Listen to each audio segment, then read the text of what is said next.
최순실의 3단 변신 함께 보시죠. 한웅재 검사 웃지 말라. 이건 판사님의 발언이 아니라 최순실 씨의 발언입니다. 부장검사에게도 웃지 말라 당시. 최순실 씨가 상당히 여유로워졌다는 건데요. 처음에는 주눅 들다가 호통치다가 이제는 직설까지 최순실 씨의 3단 변신 내용입니다. 먼저 상황 1. 지난달 4일 이한선 전 미르재단 사무총장을 최순실 씨가 재판에서 직접 신문하게 이르릅니다. 이렇게 말입니다. 특검에서는 제 딸 특례 입학 대가로 미르재단이 프랑스 요리학교 사업을 이대화하려 했다는데 사실이 아니지요? 증인 좀 말해보세요. 이화여대에 제 딸이 가 있는지도 몰랐지요? 라고 최순실 씨가 직접 신문합니다. 이 내용을 듣던 검사가 사실관계만 물으시라 라고 말했지만 아랑곳하지 않고 최순실 씨가 아니요, 제가 물을게요. 검찰 기다리세요. 신문을 마친 뒤 정경현 판사님, 저는 여기까지입니다. 변호사가 필요 없다는 듯 상당히 최순실 씨가 노련하게 신문을 한 겁니다. 그러자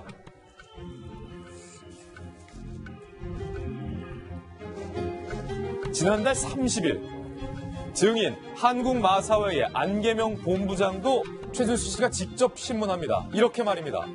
저도 문지석 검사님께 조사를 받았는데 계속 본인들이 원하는 방향대로 몰고 가는데요. 증인, 저를 본 적 있으신가요? 저 최소원인데요. 라고 하자 증인이 급기야 신문에서만 봤고 실제로 본 적은 없습니다. 실제로 본 적 없다라는 증언까지 이끌어냅니다.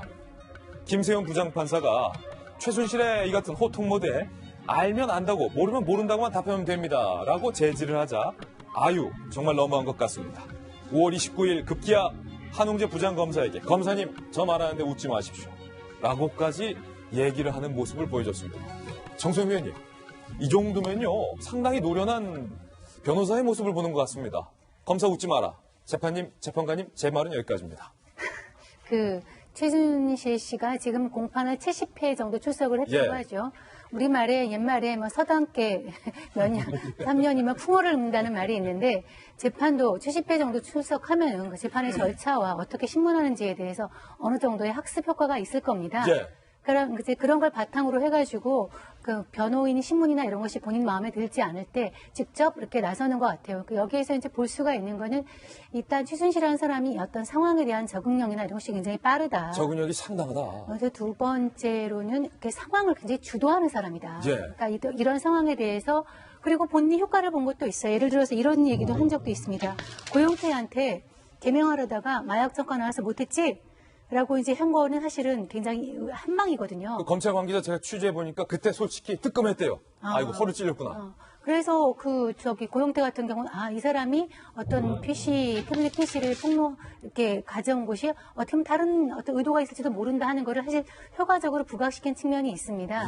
그런데 이제 이런 어떤 최순실의 성격이 우리가 다시 말하지만 박근혜 전 대통령이 국정농단을 주도하게 된 것이 이런 최순실의 독특한 성격에서 나온 것이 아닌가 그런 생각이 듭니다. 나를 알지 못한다는 증인의 증언까지 최순실이 이끌어낸 셈인데요. 그런데 최순실 씨가 처음에 검찰에 출석할 때만 하더라도 이런 모습이 아니었습니다. 그때의 발언 들어보시죠.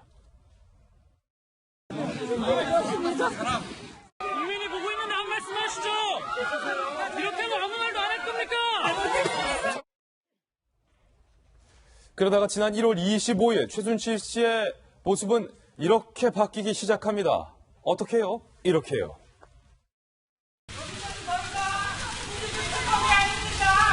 여전히 몇만 피해겠다 그러고 이쪽에도 죄를 지켜 살게 해야기 때문에 자유민주주의 특검이 아닙니다. 그리고 박 대통령하고 모든 공동체임을 밝히라고 자백을 강요하고 있어요. 보면 너무 억울해요. 우리 애들까지 다 어리석자까지 이렇게 하는 거는.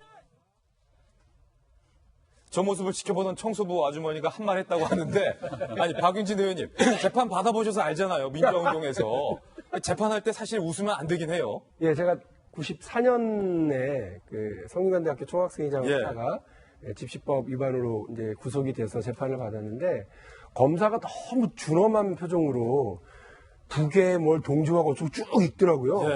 그래서 저건 나랑 아무 관계없는 얘기 왜 하나. 나중에 알고 보니까 국가보안법으로 뒤집어 씌우려고 그랬던 것 같던데 그 얘기를 들으니까 실소가 나오더라고요. 그래서 피식 웃었는데 재판정 전체가 일순간 싸늘해지더니 판사가 왜 웃냐고 저를 다그치기 시작했어요.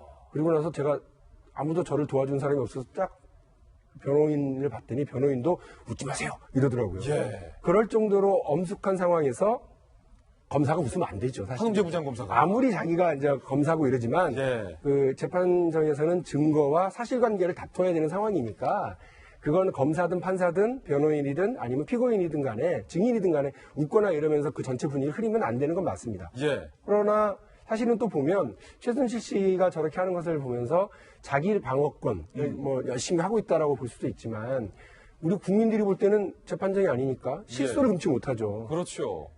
본인 때문에 겪어진 이 상황, 본인 때문에 우리 국민들이 겪을 수밖에 없었던 지난 과정을 생각해 보면 자기가 옳다, 자기 방어를 열심히 한다라고만 하는 거를 우리 국민들이 쓴웃음을 짓지 않고 어떻게 저걸 지켜볼 수 있겠어요? 예. 그러니까 본인이 자기 방어를 위해서 열심히 몰두하고 있는 거는 뭐 그럴 수 있다고 치지만 한 걸음 떨어져서 보면 이 상황이 전반적으로는 코미디 같은 상황이 코미 같은 상황이다. 저는 그렇게 보고 있습니다. 최순실 씨의 3단 변신에 이른바 썩소를 날 수밖에 없다라고 논평을 해주셨습니다. 정유라 씨 소식도 한번 살펴볼게요. 최순실의 3단 변신 함께 보시죠. 한웅재 검사 웃지 말라. 이건 판사님의 발언이 아니라 최순실 씨의 발언입니다. 부장검사에게도 웃지 말라 당시. 최순실 씨가 상당히 여유로워졌다는 건데요. 처음에는 주눅 들다가 호통치다가 이제는 직설까지 최순실 씨의 3단 변신 내용입니다. 먼저 상황 1. 지난달 4일 이한선 전 미르재단 사무총장을 최순실 씨가 재판에서 직접 신문하게 이르릅니다. 이렇게 말입니다.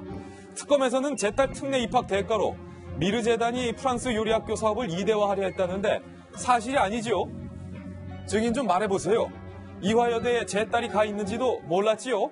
라고 최순실 씨가 직접 신문합니다.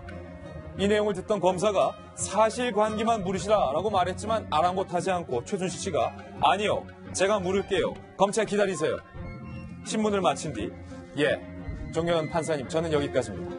변호사가 필요 없다는 듯 상당히 최순실 씨가 노련하게 신문을 한 겁니다. 그러자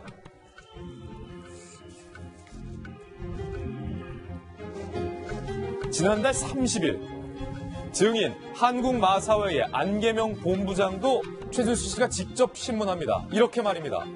저도 문지석 검사님께 조사를 받았는데 계속 본인들이 원하는 방향대로 몰고 가는데요. 증인, 저를 본 적 있으신가요? 저 최소원인데요. 라고 하자 증인이 급기야 신문에서만 봤고 실제로 본 적은 없습니다. 실제로 본 적 없다라는 증언까지 이끌어냅니다. 김세훈 부장판사가 최순실의 이 같은 호통 모드에 알면 안다고 모르면 모른다고만 답하면 됩니다. 라고 제지를 하자 정말 너무한 것 같습니다. 5월 29일 급기야 한웅재 부장검사에게 검사님 저 말하는데 웃지 마십시오. 라고까지 얘기를 하는 모습을 보여줬습니다. 정성윤 의원님, 이 정도면요 상당히 노련한 변호사의 모습을 보는 것 같습니다. 검사 웃지 마라. 재판님, 재판관님, 제 말은 여기까지입니다. 최순실 씨가 지금 공판을 70회 정도 출석을 했다고 하죠. 우리말에 옛말에 뭐 서당계 몇 년, 3년이면 풍어를 읊는다는 말이 있는데 재판도 70회 정도 출석하면 그 재판의 절차와 어떻게 신문하는지에 대해서 어느 정도의 학습 효과가 있을 겁니다. 그런 걸 바탕으로 해가지고 그 변호인이 신문이나 이런 것이 본인 마음에 들지 않을 때 직접 이렇게 나서는 것 같아요. 여기에서 이제 볼 수가 있는 거는 일단 최순실이라는 사람이 어떤 상황에 대한 적응력이나 이런 것이 굉장히 빠르다. 적응력이 상당하다. 그래서 두 번째로는 이렇게 상황을 굉장히 주도하는 사람이다. 그러니까 이런 상황에 대해서 그리고 본인이 효과를 본 것도 있어요. 예를 들어서 이런 얘기도 한 적도 있습니다. 고영태한테 개명하려다가 마약 전과 나와서 못했지? 라고 이제 한 거는 사실은 굉장히 한방이거든요. 검찰 관계자 제가 취재해보니까 그때 솔직히 뜨끔했대요. 이거 허를 찔렸구나. 그래서 고영태 같은 경우는 이 사람이 어떤 태블릿 PC를 이렇게 가져온 것이 어떻게 보면 다른 어떤 의도가 있을지도 모른다 하는 거를 사실 효과적으로 부각시킨 측면이 있습니다. 그런데 이제 이런 어떤 최순실의 성격이 우리가 다시 말하지만 박근혜 전 대통령이 국정농단을 주도하게 된 것이 이런 최순실의 독특한 성격에서 나온 것이 아닌가 그런 생각이 듭니다. 나를 알지 못한다는 증인의 증언까지 최순실이 이끌어낸 셈인데요. 그런데 최순실 씨가 처음에 검찰에 출석할 때만 하더라도 이런 모습이 아니었습니다. 그때의 발언 들어보시죠. 국민이 보고 있는데 안 말씀하시죠? 이렇게 하면 아무 말도 안 할 겁니까? 그러다가 지난 1월 25일 최순실 씨의 모습은 이렇게 바뀌기 시작합니다. 어떻게요? 이렇게요.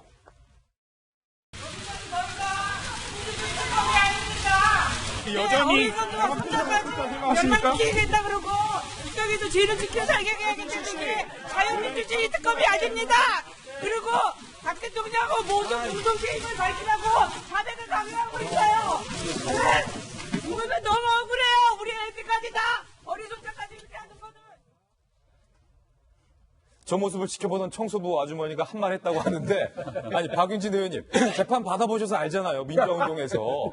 재판할 때 사실 웃으면 안 되긴 해요. 예, 제가 94년에 그 성균관대학교 총학생회장을 예. 하다가 집시법 위반으로 이제 구속이 돼서 재판을 받았는데 검사가 너무 준엄한 표정으로 북에 뭘 동조하고 쭉 읽더라고요. 예. 그래서 저건 나랑 아무 관계없는 얘기 왜 하나. 나중에 알고 보니까 국가보안법으로 뒤집어 씌우려고 그랬던 것 같던데 예. 그 얘기를 들으니까 실소가 나오더라고요. 그래서 피식 웃었는데 재판정 전체가 일순간 싸늘해지더니 예. 판사가 왜 웃냐고 저를 당치기 시작했어요.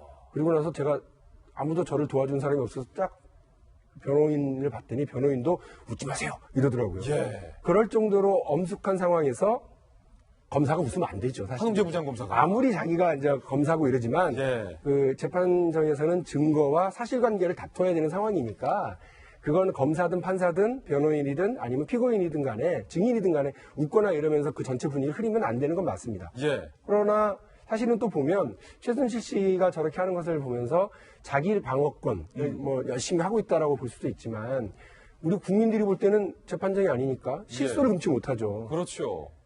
본인 때문에 겪어진 이 상황, 본인 때문에 우리 국민들이 겪을 수밖에 없었던 지난 과정을 생각해 보면 자기가 옳다, 자기 방어를 열심히 한다라고만 하는 거를 우리 국민들이 쓴웃음을 짓지 않고 어떻게 저걸 지켜볼 수 있겠습니까? 예. 그러니까 본인이 자기 방어를 위해서 열심히 몰두하고 있는 거는 뭐 그럴 수 있다고 치지만 한 걸음 떨어져서 보면 이 상황이 전반적으로는 코미디 같은 상황이 코미 같은 상황이다. 저는 그렇게 보고 있습니다. 최순실 씨의 3단 변신에 이른바 썩소를 날 수밖에 없다라고 논평을 해주셨습니다. 정유라 씨 소식도 한번 살펴볼게요.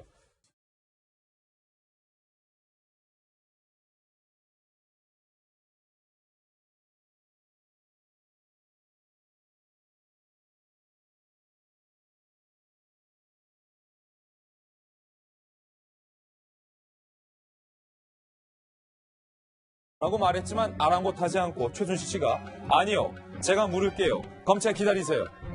신문을 마친 뒤 정현 판사님, 저는 여기까지입니다. 변호사가 필요 없다는 듯 상당히 최순실 씨가 노련하게 신문을 한 겁니다. 그러자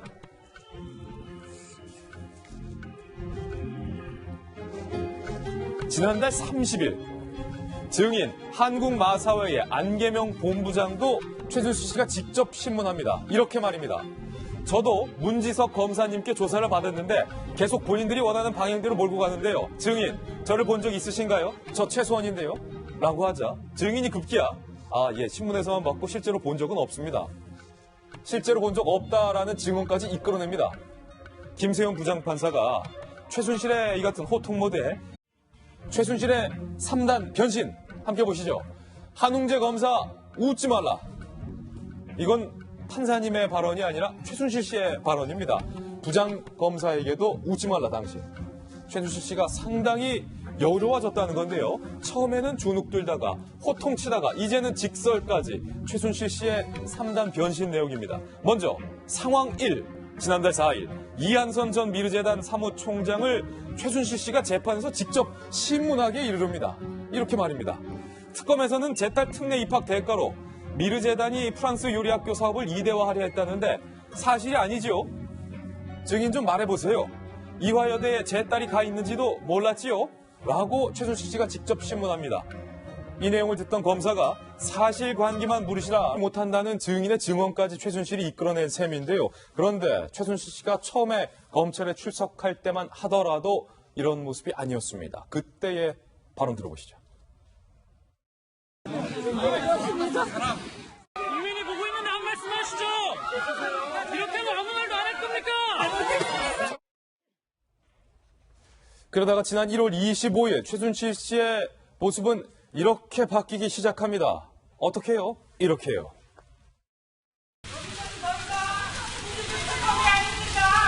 여전히 열만 기획했다 그러고 여기도 죄를 지켜 살게 해야기 때문에 자유민주주의 특검이 아닙니다. 그리고 박 대통령하고 모든 공동체임을 밝히라고 자백을 강요하고 있어요. 알면 안다고 모르면 모른다고만 답하면 됩니다. 라고 제지를 하자 아유 정말 너무한 것 같습니다. 5월 29일 급기야 한웅재 부장검사에게 검사님 저 말하는데 웃지 마십시오. 라고까지 얘기를 하는 모습을 보여줬습니다. 정소영 의원님 이 정도면요 상당히 노련한 변호사의 모습을 보는 것 같습니다. 검사 웃지 마라. 재판님, 재판관님 제 말은 여기까지입니다. 최순실 씨가 지금 공판을 70회 정도 출석을 했다고 하죠. 우리말에 옛말에 뭐 서당계 몇 년, 3년이면 풍어를 읊는다는 말이 있는데 재판도 70회 정도 출석하면 그 재판의 절차와 어떻게 신문하는지에 대해서 어느 정도의 학습 효과가 있을 겁니다. 그런 걸 바탕으로 해가지고 그 변호인이 신문이나 이런 것이 본인 마음에 들지 않을 때 직접 이렇게 나서는 것 같아요. 여기에서 이제 볼 수가 있는 거는 일단 최순실이라는 사람이 어떤 상황에 대한 적응력이나 이런 것이 굉장히 빠르다. 적응력이 상당하다. 그래서 두 번째로는 이렇게 상황을 굉장히 주도하는 사람이다. 그러니까 이런 상황에 대해서 그리고 본인이 효과를 본 것도 있어요. 예를 들어서 이런 얘기도 한 적도 있습니다. 고영태한테 개명하려다가 마약 전과 나와서 못했지? 라고 이제 한 거는 사실은 굉장히 한방이거든요. 검찰 관계자 제가 취재해보니까 그때 솔직히 뜨끔했대요. 아이고 허를 찔렸구나. 그래서 고영태 같은 경우는 이 사람이 어떤 태블릿 PC를 이렇게 가져온 곳이 어떻게 보면 다른 어떤 의도가 있을지도 모른다 하는 거를 사실 효과적으로 부각시킨 측면이 있습니다. 그런데 이제 이런 어떤 최순실의 성격이 우리가 다시 말하지만 박근혜 전 대통령이 국정농단을 주도하게 된 것이 이런 최순실의 독특한 성격에서 나온 것이 아닌가 그런 생각이 듭니다. 나를 알지